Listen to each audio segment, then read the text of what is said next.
தெரியலன்னு சொல்ற மாதிரின்னு என்ன அசிங்கமா பேசினா அது மக்கள் அசிங்கமா பேசுற மாதிரின்னு எனக்கு எதிராக செய்யற ஒவ்வொரு செயலும் அது மக்களுக்கு எதிராக செய்யற செயல் அவங்களுக்கு தெரியாம போச்சு.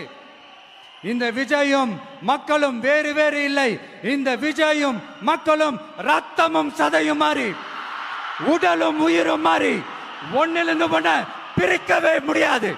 எஸ், சென்சிட்டிவான சென்டிமெண்ட், அது சென்சிட்டிவான சென்டிமெண்ட்.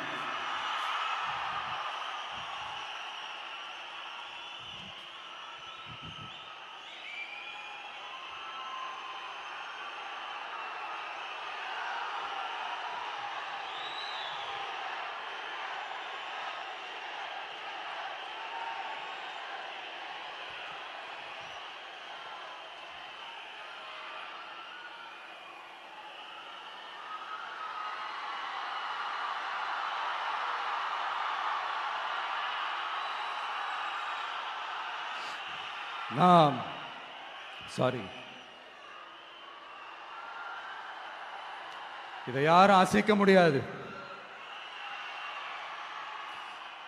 மக்களை நேசிக்கிற விஜய் வேணுமா, மக்கள் விரோத ஆட்சி நடத்துற ஸ்டாலின் சார் வேணுமா? இந்த விஜய் நம்புறீங்களா, ஸ்டாலின் சார் நம்புறீங்களா? Proof, this is the proof.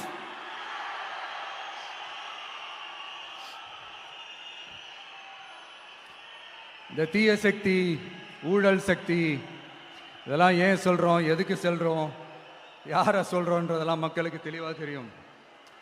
அதே மாதிரி டிவிகேவுக்கு போட்டி டிஎம்கே தான்றதும் மக்களுக்கு தெளிவாக தெரியும்.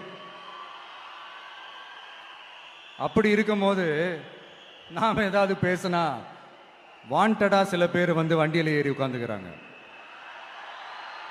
ஆமாம், வாண்டடா சில பேர் வண்டியில் ஏறி உட்காந்துக்கிட்டு குரல் கொடுக்குறாங்க.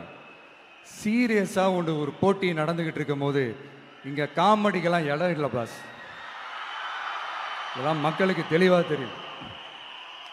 இந்த நேரத்தில் ஒரு சீரியஸ் கேள்வியை இன்னைக்கு இருக்கிற மிகப்பெரிய அரசியல்வாதிங்க கிட்ட கேட்கணும்னு நான் நினைக்கிறேன்.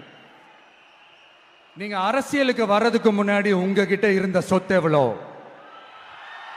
அரசியலுக்கு வந்ததுக்கு அப்புறம் இன்னைக்கு உங்ககிட்ட இருக்கிற சொத்து எவ்வளோ? அதை ஓப்பனா டிக்ளேர் பண்ண முடியுமா?